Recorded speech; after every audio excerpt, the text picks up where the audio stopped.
Hello मेरे प्यारे बच्चों, आज हम करने वाले हैं क्लास 9 चैप्टर 1 एक्सरसाइज 1.5 का क्वेश्चन नंबर 1। क्वेश्चन क्या है? फाइंड इज इक्वल टू 64 की पावर हाफ। यानी कि हमें फाइंड करनी है 64 की पावर क्या है, जो 64 को हम सॉल्व करेंगे। हम इसको दो पैटर्न से कर सकते हैं। एक हम कर सकते हैं, अगर हमें पता हो 64 किसका स्क्वायर रूट है तो हम ले सकते हैं 8 का स्क्वायर रूट होता है 64। और अगर मैं इसकी पावर से इसको लेस कर दूं, काट दूं, तो मेरे पास आंसर बचता है 8। और दूसरा बाय प्राइम फैक्टराइजेशन। और ये जो प्राइम फैक्टराइजेशन है या ये जो क्वेश्चन है, ये चलता है आपके एक्सपोनेंट मेथड के ऊपर। तो इसका मेथड है a की पावर अगर m है और उसके बाहर कोई पावर है, मान लो n है, तो ये दोनों आपस में क्या हो जाती हैं? मल्टीप्लाई। हमने वही किया। 64 की पावर क्या थी? 8 की स्क्वायर हो गई। और बाहर कौन सी पावर थी? हाफ। तो इन दोनों को मैंने मल्टीप्लाई किया और जो अगर कट रहे थे तो उसको काट दिया।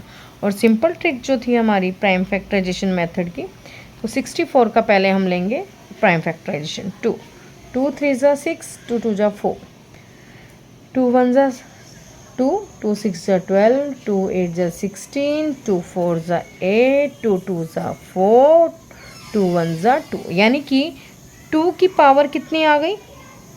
1 2 3 4 5 6। 2 की पावर कितनी आ गई? 6। हाँ, मल्टीप्लाई 2, 2 1 ज़ा 2, 2 3 ज़ा 6। तो यानी कि 2 की पावर कितनी है? 3। 2 को अगर मैं 3 टाइम्स मल्टीप्लाई करती हूँ तो आंसर विल बी 8। देखो, ये आंसर भी सेम है और ये आंसर भी सेम है। आप इसको इस मेथड से भी कर सकते हैं। बढ़ते हैं अपने आगे की तरफ। सेकंड जो इसका पार्ट है, बी पार्ट जो है, बी पार्ट है 32 पावर 1/5। तो सेम वही 32 का एलसीएम लेंगे, प्राइम फैक्टराइजेशन करेंगे। 2 2 1 16, 2 8 ज़ा, 2 4 ज़ा, 2 2 ज़ा और 2 1 ज़ा। तो 2 की पावर कितनी आई? 5। और पावर तो ऑलरेडी हमारे पास थी, 5 से 5 लेस हुआ, 2 की पावर आई 1, तो आंसर विल बी 2। बढ़ते हैं अपने थर्ड पोर्शन की तरफ, यानी कि सी पार्ट की तरफ। सी पार्ट है इसका 125 1/3। और शुरू करते हैं इसका। 125 का एलसीएम लेते हैं। 125, जाहिर सी बात है लास्ट में 5 है तो 5 से डिविजिबल है।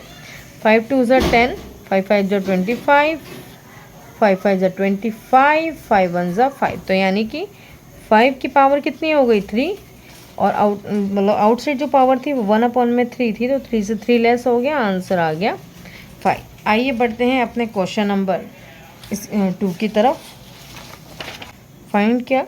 9 की पावर है 3/2। सेम वही, इसी पैटर्न पे ये काम करता है ये भी। अब देखो, 9 का फैक्टर क्या है? 3। 9 का स्क्वायर है। तो 3 की पावर क्या आ गई? 2 इंटू 3/2। 2 से 2 ख़त्म, तो आंसर आया 3 की पावर क्या? 3। यानी कि 3 into 3 into 3 is equal to 27। बढ़ते हैं अपने इसके सेकंड पार्ट की तरफ, बी पार्ट की तरफ। बी पार्ट है 32 की पावर 2/5। तो वही हमें पता है 32 का एलसीएम क्या है या प्राइम फैक्टराइजेशन क्या है, फिर भी हम एक बार करके देख लेते हैं। 32, 2 1 ज़ा, 2 6 ज़ा, 2 8 ज़ा, 2 4 ज़ा, 2 2 ज़ा, 2 1 ज़ा। यानी कि 2 की पावर कितनी आ गई? 5। 2 की पावर 5 मल्टीप्लाई 2/5।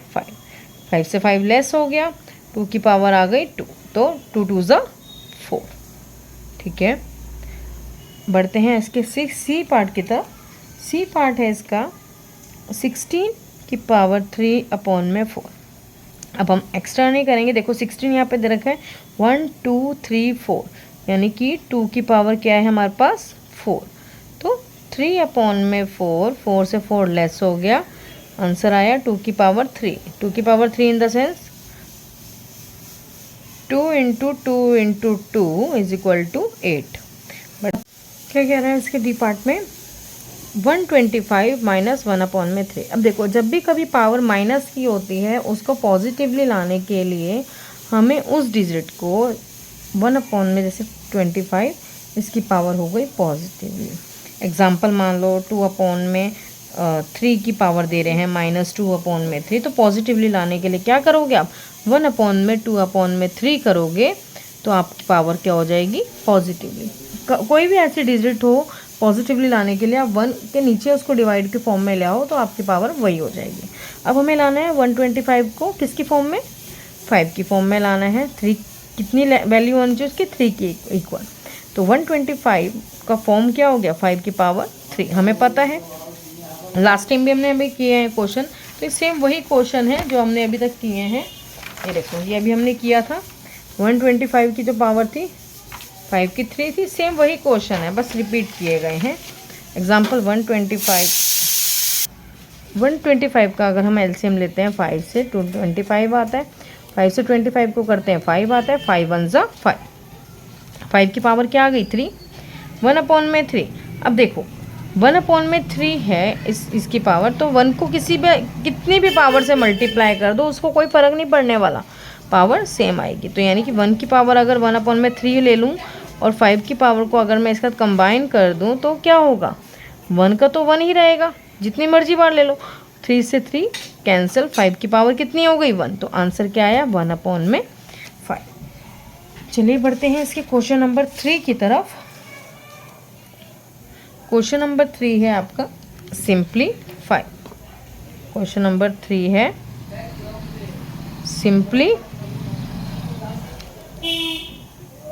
सिंप्लीफाई, ठीक है ना। इन्होंने क्या कहा है, सबसे पहले इसको करने से पहले हम इसके कुछ मेथड हैं या इसके हम कुछ फॉर्मूला हैं, पहले उसको गो थ्रू करते हैं। सबसे पहले और फॉर्मूला क्या है, किस किस चीज़ों पे काम करते हैं, ये काम करता है a की पावर अगर m है और a की पावर n है, यानी कि हम कह सकते हैं दोनों बेस सेम है।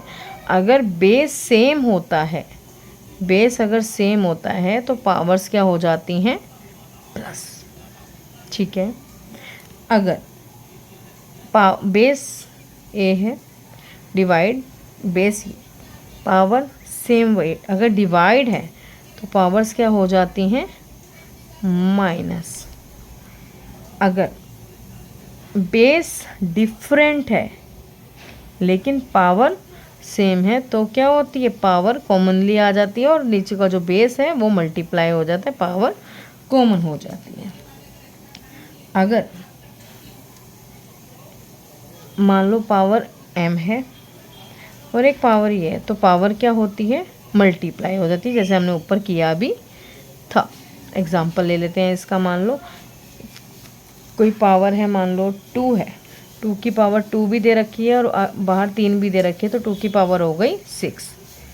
अगर मान लो कोई पावर है a, कोई भी अगर 0 है तो वो हमेशा 1 के इक्वल होगा, हमेशा हमेशा, चाहे 1000 की पावर ही क्यों ना 1 हो तो अभी 1 होगी। बढ़ते हैं इसके क्वेश्चन की तरफ। क्वेश्चन नंबर 3 का सिंप्लीफाई ए पार्ट, ठीक है। 2 की पावर है 2/3, पॉइंट 2 की पावर है 1/5। अब देखो ये पॉइंट क्या है, पॉइंट का मतलब ही मल्टीप्लाई है। अब मैंने पहले ही बताया है ना आपको कि यदि कोई, अगर देखो ये देखो यहाँ से देखो, अभी मैंने बताया ना अगर बेस सेम होंगे तो पावर क्या हो जाएगी प्लस, तो ऐसे ही यहाँ भी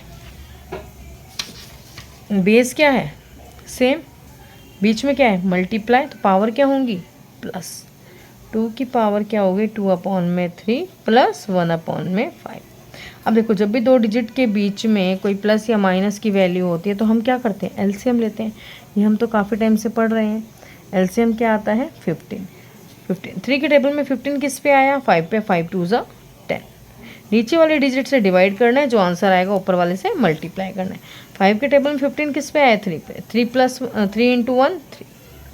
आंसर क्या आएगा 2 की पावर 13/15। ये था आपका इसका आंसर। बढ़ते हैं बी पार्ट की तरफ।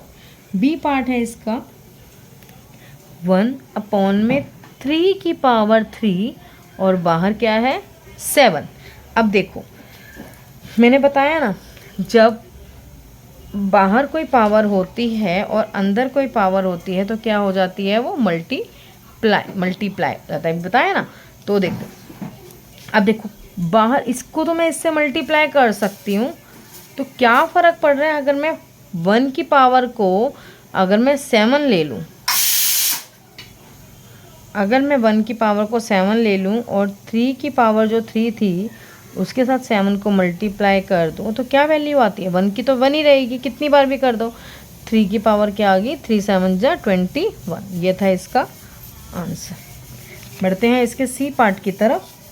सी पार्ट है इसका 11 की पावर है हाफ और दूसरे 11 की पावर क्या है 1/2। सेम वही मैंने क्या बताया, जब पावर डिवाइड में होती है, जब पावर डिवाइड में होती है तो पावर्स क्या हो जाती है, जब बेस डिवाइड में होता है तो पावर्स क्या होती हैं, माइनस होती है। तो वही बेस दोनों सेम है, पावर्स क्या हो जाएंगी, माइनस, है ना। सॉरी यहाँ पे 1/4 है। तो 11 1/2 1/4। अब क्या लेंगे, अभी मैंने बताया ना जब 2 डिजिट के बीच में प्लस या माइनस होते हैं तो हम क्या करते हैं, एलसीएम लेते हैं। एलसीएम लेंगे तो आंसर आएगा 4। 4 को 2 से डिवाइड करेंगे 2 आएगा, 2 1 जा 2, माइनस 4 को 4 से डिवाइड करेंगे 1 1 1 जा 1। आंसर क्या आएगा 11 1/4। ये था आपका इसका थर्ड पार्ट। और इसी के साथ हमारा चैप्टर 1 क्लास 9th का नंबर सिस्टम ख़त्म होता है और इससे रिलेटेड सारी वीडियोस आपको इसमें मिल जाएगी। आई होप आपको ये एक्सरसाइज और ये चैप्टर बहुत पसंद आया है। उसको लाइक करें, शेयर करें, कमेंट करें और अगर आप पूरे चैप्टर समझना चाहते हैं तो इस चैनल को सब्सक्राइब भी करें। Thank you so much. मिलते हैं अगले चैप्टर में। Bye bye, take care.